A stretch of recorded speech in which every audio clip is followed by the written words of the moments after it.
Assalamualaikum warahmatullahi wabarakatuh. Selamat pagi anak-anakku semuanya, yang cantik-cantik, yang ganteng-ganteng, dan yang solih dan solihah. Walaupun belajarnya dari rumah, tetap semangat. Sebelum kita mulai pelajaran pada hari ini, mari kita awali dengan membaca basmalah bersama. Bismillahirrahmanirrahim. Baiklah anak-anakku, kemarin kalian sudah belajar cara berkembangbiakan pada tumbuhan. Untuk hari ini akan Pak Guru jelaskan kembali dan kita perdalam kembali bagaimana tumbuhan berkembang biak. Perhatikan peta pikiran berikut. Perkembangbiakan tumbuhan dibagi menjadi dua, generatif dan vegetatif. Perkembangbiakan secara generatif adalah perkembangbiakan melalui proses perkawinan yang diawali dengan munculnya bunga. Dari bunga tersebut kemudian melakukan penyerbukan. Setelah penyerbukan akan terjadi pembuahan dan menghasilkan biji untuk kita tanam atau untuk berkembang biak. Kemudian pada perkembangbiakan vegetatif dibagi menjadi dua, yaitu vegetatif alami dan vegetatif buatan. Perkembangbiakan alami pada tumbuhan terdapat beberapa cara.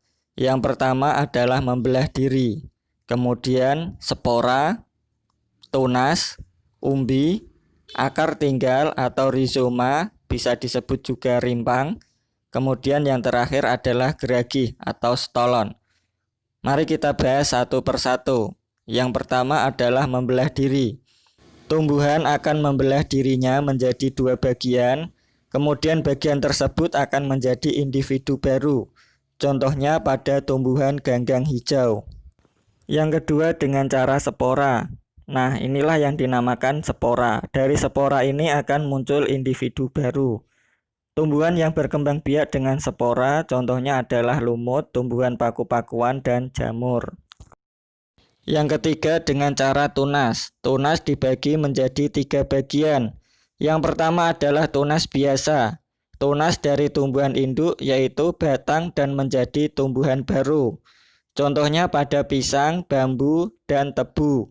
Kemudian yang kedua adalah tunas daun, yaitu tunas tumbuh dari daun.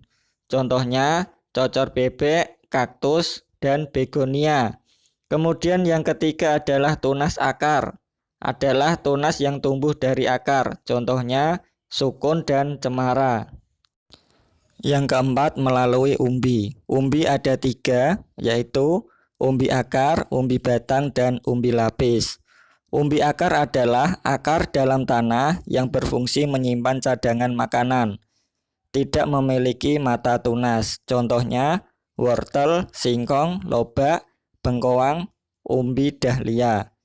Kemudian umbi batang adalah batang dalam tanah yang berfungsi menyimpan cadangan makanan, memiliki mata tunas. Contohnya kentang, ubi jalar atau umbi rambat, umbi tulip, gembili, dan gadung.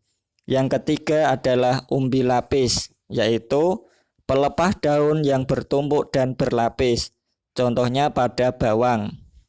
Yang kelima dengan cara akar tinggal atau bisa disebut rizoma atau rimpang.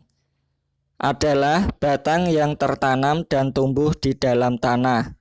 Contohnya adalah jahe, lengkuas, kunyit, kencur, temulawak, temu kunci, dan bonggol akar bunga tasbih atau kana. Kemudian yang keenam adalah geragih atau stolon, yaitu batang yang menjalar di atas atau di dalam tanah. Contohnya adalah stroberi, arbei, rumput teki, pegagan, dan semanggi. Selanjutnya adalah perkembangbiakan tumbuhan dengan cara vegetatif buatan, yaitu perkembangbiakan tumbuhan dengan bantuan campur tangan manusia. Yang pertama melalui stek. Dilakukan dengan cara memotong bagian tumbuhan lalu menanamnya. Stek ada dua macam, yaitu stek batang dan stek daun.